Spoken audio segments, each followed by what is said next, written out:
Bye mẹ hả? Bye mẹ hả? Sao bye mẹ vậy? Hả?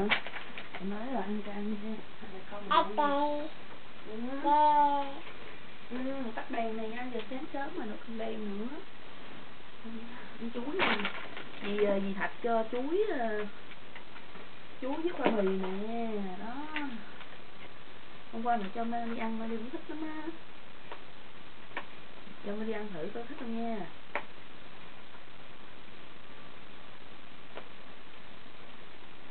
Được không con?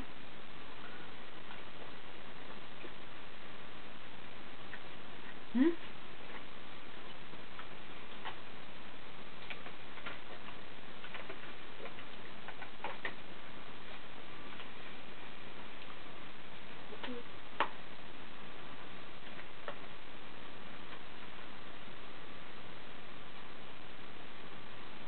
Ngon quá.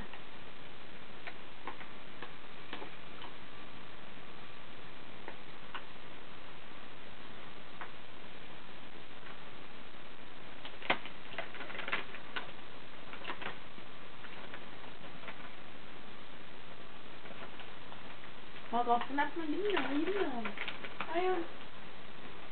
Đâu có chơi được. Trong đây nó chơi có móc nè.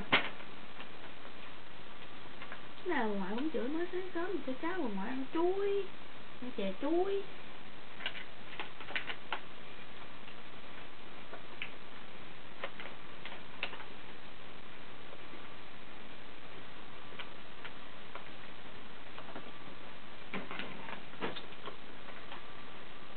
Hôm nay lịch làm việc của Mê đâu đi rồi. Mê đi shopping với lại bà cố, bà ngoại với dì Muxi với mẹ. Tại tiệm nó cứ bán giảm giá hôm nay là 4 người phụ nữ của gia đình, 5 người chứ. Để đi coi áo cưới với cô Muxi. Xong về nhà Mê đi làm gì? Mê đi nhà chơi với mẹ, Mê đi dỗi. Trời ơi, chuối ngon quá à mẹ ơi.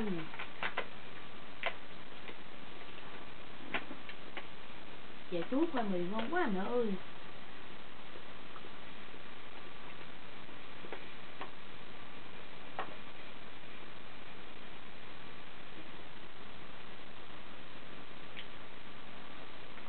Mẹ lấy cái dớ mang vô cho Mel nha.